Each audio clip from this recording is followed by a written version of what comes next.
aqui o cheiro já é forte, porque os corpos foram encontrados em estado avançado de decomposição. Foram 12 dias que ficaram aqui nessa região.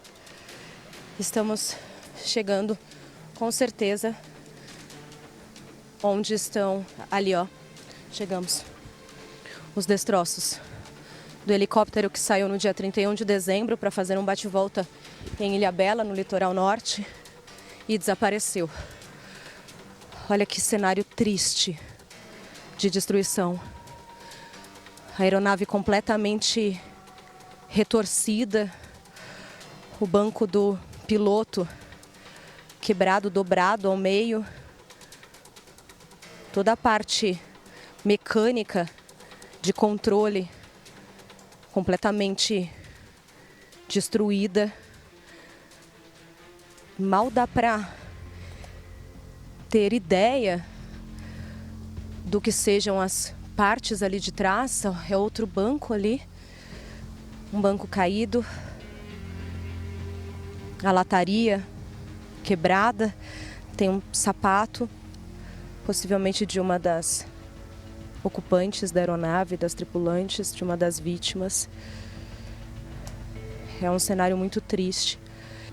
Com certeza foi um voo complicado e um pouso muito abrupto, porque essas árvores são muito altas e muito próximas umas das outras. Aqui, as árvores que não existem porque a aeronave destruiu. Então não tinha como pousar, fazer um pouso de emergência. Ó, tem uma bolsa também ali, bolsa feminina, ou da Luciana ou da Letícia. Os pertences saindo da bolsa ali. Isso tudo ainda vai ser retirado, né? Pelos bombeiros, pelos policiais, e os pertences entregues aos familiares.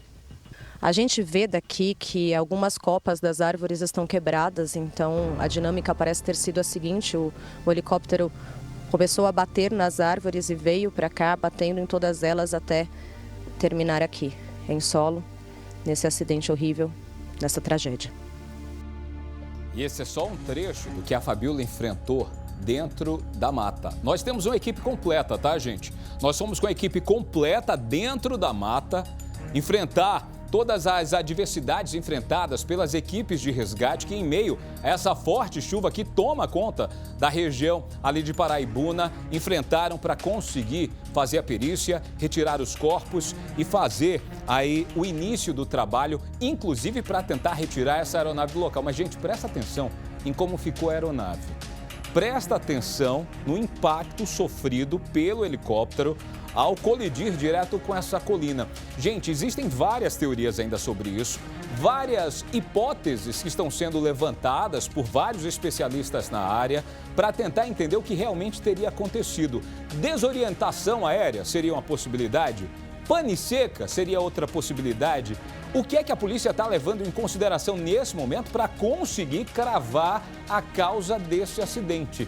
E tentar, de uma vez por todas, em helicópteros pequenos assim, colocar algo que possa salvar vidas. Levantar aqui no Cidade Alerta uma discussão importantíssima de por que aeronaves desse porte não terem, por exemplo, um transponder.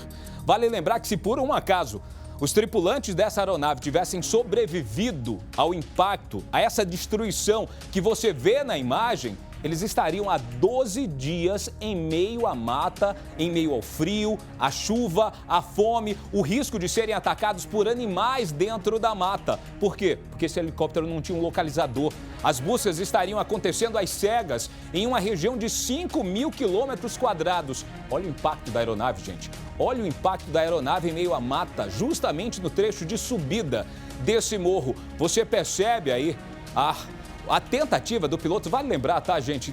A partir do momento em que eles fizeram aquele pouso cautelar, aquele pouso de emergência, o Cassiano Teodoro, Tete Teodoro, que é o piloto de 44 anos, dono da aeronave, o piloto que tentava voltar naquele momento, já havia, segundo a própria, uma passageira, segundo o relato do Henrique nas redes sociais, o namorado da Letícia, eles estariam voltando. Gente, essa imagem ainda não foi mostrada, tá? Olha isso! Da aeronave sobrou apenas a parte da hélice, o rotor da hélice. das paletas da hélice. É o que você vê aí na imagem, claro. Essa imagem já é do momento de retirada, após a retirada dos corpos. Provavelmente essa aeronave também foi rasgada, o teto dela, para retirada dos tripulantes que estivessem presos. Mas você percebe a disposição do cockpit da cabine. Onde estavam as pessoas? Os bancos, gente, desapareceram, sobrou só esse daí.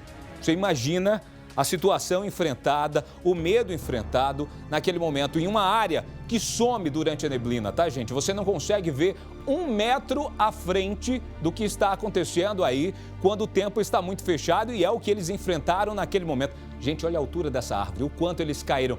Na realidade, se puder voltar só um pouquinho, presta atenção, eles abriram uma clareira, tá? A gente naquela imagem da Polícia Militar não demonstra isso, mas se voltar essa imagem um pouquinho, olha isso, gente. Olha isso, presta atenção, você em todo o Brasil acompanhando detalhes de como esse acidente aconteceu aqui no Cidade Alerta. Nossa equipe mostra mais detalhes do que teria acontecido. Fabíola Correia está com a gente, vai trazer mais detalhes do que ela enfrentou, do que ela está vendo de perto em relação a tudo isso. Nós temos a Fabíola ainda no local, tá? Trazendo detalhes, ela vai entrar ao vivo com a gente, mas ela daqui a pouco vai mostrar mais do que ela encontrou.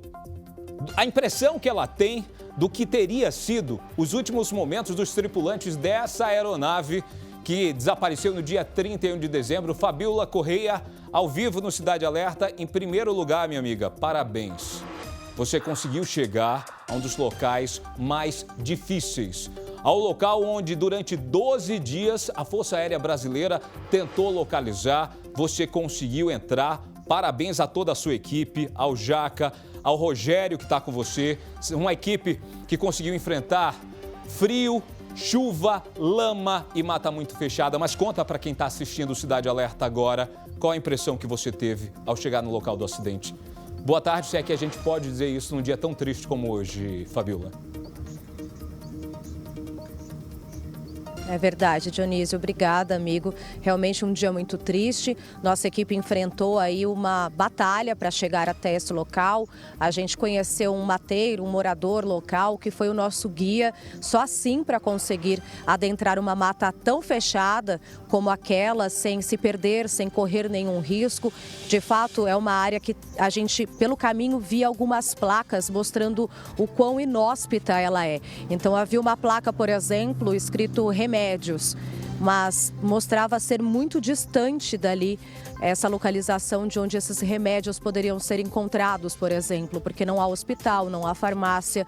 Tinha uma outra placa também sugerindo ali que os animais silvestres estejam presentes e que a caça é proibida. Então, é uma área realmente muito complicada de se acessar. Foram horas de trilha, horas mesmo, assim, pelo menos 1h30, 2 horas de trilha de carro, né? Em umas estradas muito pequenas, muito tortuosas, em subidas, porque a área é muito montanhosa também, muita lama, porque nesses últimos dias choveu bastante, e depois essa trilha a pé, que teve assim uns 40 minutos de trilha, que aí foi, né, a polícia e também foram os bombeiros quem abriram essa faixa assim possível de se chegar, né, de conseguir acessar o local em que os destroços estavam. E no momento em que a gente foi se aproximando, a primeira impressão, infelizmente, é do odor, né, dos corpos que ficaram ali em decomposição por conta de todo esse tempo em que a aeronave não foi encontrada, mas muita tristeza de chegar perto dessa tragédia, né? A imagem é muito forte, muito chocante, um helicóptero totalmente retorcido, os bancos todos quebrados, né? Eles foram ali completamente quebrados, os bancos dos passageiros. Então, imaginar tudo o que aconteceu ali realmente é uma imagem assustadora. Os pertences, né, dessas pessoas, dessa tripulação de mãe e filha, imaginar que mãe e filha estavam ali naquele helicóptero. Então, a bolsa feminina, o sapato, ainda há documentos ali, um carregador de celular. A gente percebeu também que em uma das árvores o fio do fone de ouvido do piloto ficou enganchado. Então, possivelmente, ele tentava essa comunicação para se livrar dessa tragédia no momento em que a tragédia aconteceu. O local é realmente muito complicado e quando a gente chegou ali, a gente conseguiu ter a ideia dessa dificuldade em encontrar essa aeronave. Por isso, tantos dias, por isso, tantas horas de voo, né? Foram quase 200, 300 horas de voo nessa quilometragem tão grande, nessa área tão abrangente. As buscas foram muito intensas e demoraram bastante porque o local é muito complicado. São montanhas de vegetação fechada e uma plantação de eucalipto gigantesca. E foi na plantação de eucalipto que essa tragédia aconteceu. Então, as copas das árvores, a gente percebe que elas foram sendo retiradas conforme a aeronave bateu, né? Foi batendo e uma última árvore ali foi derrubada com a queda do helicóptero. E ali do alto a gente vê também que tem um vale bem próximo da área da queda. Então pode-se imaginar que o piloto tentava acessar esse vale, que daí seria uma clareira um pouco ali menos complicada para que ele tentasse um pouso de emergência e amortecesse, né, a queda, mas por pouco não conseguiu chegar até esse vale. Infelizmente. Não havia cheiro de combustível no local e nem sinais de incêndio. Então, imagino que não tenha acontecido uma explosão, não tenha havido um incêndio nessa aeronave, porque não havia nenhum vestígio nesse sentido. Oi, Fabiola, desculpa te interromper, minha amiga. Eu vou aproveitar que você está aí, para quem está em casa entender. Eu não sei se você, do ponto onde você está, porque volto a dizer, gente, é um local de difícil acesso. De difícil comunicação, porque o sinal de celular lá é algo muito raro, conseguir um sinal de celular. Você consegue mostrar para a gente, ô Fabiola, mais ou menos onde é o local, o acesso até o local da queda da aeronave, o quanto você caminhou, enquanto você vai explicando para quem está em casa como foi essa entrada na região de mata? Eu não sei se o Jaca consegue mostrar para a gente. É contigo. Tá, eu vou tentar. Aqui ao nosso fundo tem um grande vale, que é mais ou menos como o vale que eu havia dito que o piloto pode ter tentado acessar. Ali, ao lado esquerdo, já é área fechada. Foi numa área de mata fechada como essa, assim, ó. Um pouquinho mais para frente, onde se inicia a plantação de eucaliptos que essa tragédia aconteceu. Então, é uma área montanhosa de difícil acesso, a gente teve que descer toda a estradinha de terra que a gente tinha subido para conseguir sinal para essa entrada ao vivo, porque lá não tem sinal de celular, não tem como ter contato com ninguém. E Fabiola? E por aqui é assim, né? A vegetação muito fechada. Pelo que eu estou percebendo, minha amiga, você está enfrentando baixa visibilidade, como no dia do acidente o Cassiano enfrentou, é isso? Estou vendo muita neblina, muita nuvem baixa aí na região. Exatamente. Tá igualzinho ao que foi descrito de acordo com a perspectiva da dinâmica daquele dia, né? Levando em consideração as mensagens trocadas e tudo mais. Baixa visibilidade, muita neblina. E lá no topo, onde a gente chegou e acessou para mostrar os destroços do helicóptero, é ainda mais densa essa neblina. Fabiola, é atrás desse E a gente conseguiu também visualizar ali o local. É atrás desse morro que o Jaca está tentando mostrar? Isso, bem para trás desse morro. Então você percebe em casa, gente, desculpa te interromper de novo, Fabiola, que a visibilidade já é praticamente nula do topo desse morro. Então você percebe a dificuldade enfrentada pelo Cassiano, o medo enfrentado pela Letícia, pela Luciana, pelo Rafael, ao tentar se aproximar dessa região, no desespero deles em voltar a um local onde eles pudessem fazer um pouso de emergência. O segundo naquele dia. Então, Fabiola, é exatamente a cena enfrentada pelos 4 tripulantes no dia do acidente. Exatamente, Dionísio. E lá no alto é ainda pior. E quando a gente chegou lá, a gente percebeu uma área que provavelmente tenha sido aberta para o pouso dos helicópteros e dos aviões da FAB. Mas pouco foi usada para isso, porque na verdade nem as equipes de resgate conseguiram acessar por conta do mau tempo, né? Tanto que a retirada dos corpos prevista para ontem dessa maneira, com os helicópteros de resgate, não foi possível acontecer. E aí as equipes dormiram lá no local, então daí esse local que havia sido limpo para os pousos acabou virando ali um local de acampamento para as equipes da Polícia Militar e da Polícia Civil, além dos bombeiros, passarem a madrugada com barracas. A fogueira ainda estava apagando, porque choveu torrencialmente essa madrugada aqui em Paraibuna. Então fez muito frio, eles fizeram essa fogueira para se esquentar, para poder também preparar os alimentos e passaram a madrugada toda ali. Pela manhã, fizeram a retirada dos corpos. Houve, sim, como você disse, essa necessidade de quebrar ali, fatiar o helicóptero, quebrar ainda mais a lataria, porque, de acordo com o nosso guia que esteve com o Corpo de Bombeiros e com os carros do Instituto Médico Legal, porque foi ele quem ajudou também esses carros a chegarem até o local que chegamos, as pessoas estavam presas às ferragens, então foi uma retirada difícil dos corpos dessas vítimas. E que hoje essas vítimas saíram, portanto, pela trilha, elas foram levadas pelas equipes, né? Os corpos foram levados pelas equipes pela trilha que a gente acessou. Então a gente na trilha encontrou, por exemplo, esses vestígios, pedaços do saco usado, né, pelo IML, das luvas da perícia. E depois dessa trilha, os corpos foram colocados nos carros do Instituto Médico Legal, que inclusive atolaram e tiveram que ser desatolados com um trator. Então foi uma força-tarefa, foi algo muito difícil de fazer ser possível, justamente por causa do mau tempo, porque com uma aeronave esse resgate teria sido muito mais simples, mas não tem visibilidade nenhuma. É um local que tem muita neblina e não dá para enxergar nada de lá do topo. A gente consegue ver toda, né, a vastidão verde, assim, mas o topo mesmo a gente já não enxerga mais. E foi num alto assim que a tragédia aconteceu. Então a gente conseguia mesmo imaginar que essa falta de visão ali, de visibilidade do que estava acontecendo, deve ter sido algo muito real e muito difícil para lidar, né, para o piloto lidar. E aí o pouso de emergência foi feito, a Letícia chegou a avisar o namorado, né, fazer esse último contato, mas o piloto fez também o contato com a torre de controle e acabou tentando novamente.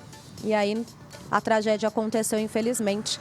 Agora a investigação também acontece para saber exatamente como tudo aconteceu, apesar de todas as suposições. Muitas coisas ficam ainda, né, misteriosas, nebulosas, e só os peritos mesmo criminais e todas as autoridades envolvidas nessas buscas, nesse caso, que são muitas, para, né, taxarem com certeza tudo o que aconteceu naqueles últimos minutos, né, de vida dessas 4 pessoas.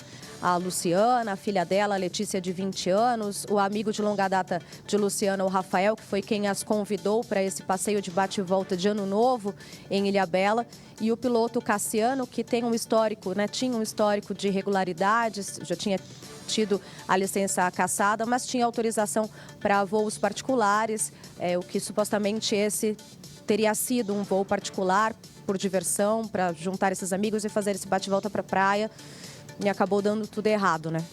Infelizmente. E a gente também foi percebendo que as equipes tiveram muita dificuldade para, além de fazer a trilha, né, de abrir aquela trilha, de marcar essa trilha para não se perder. Então a gente percebe as árvores todas marcadas com facão para que eles também não se perdessem. Fabiola, só para a gente conseguir entender a dificuldade disso tudo, quanto tempo você levou para chegar nesse local do acidente? Trilha reta mesmo, 20 minutos, 30 minutos para conseguir chegar próximo à clareira aberta onde os bombeiros dormiram? Quase 1 hora. Foi quase 1 hora. Aí você porque a trilha, ela tá bem aberta. Pode falar. Mas ela tem muita subida, muita curvinha. Ela não é linha reta, não. É uma linha reta só e depois muito sinuosa. Aí você imagina, gente, que foi através desse caminho que o Corpo de Bombeiros conseguiu fazer a retirada dos corpos. Como não existia visibilidade, o risco de um novo acidente com as aeronaves que deveriam fazer essa retirada, era muito evidente ali, era iminente um outro acidente. Caso se tentasse isso, todo esse trajeto feito pela Fabiola foi feito pelas equipes de resgate, Corpo de Bombeiros, Polícia Militar, peritos a pé, tanto para ir buscar os corpos quanto para retirar. Fabiola, daqui a pouco você volta com mais informações, porque além da Fabiola ao vivo com a gente, eu ainda tenho mais detalhes da Fabiola no local do acidente. Ela vai trazer mais fatos exclusivos, imagens exclusivas do que ela encontrou lá no local onde a aeronave terminou colidindo contra o morro.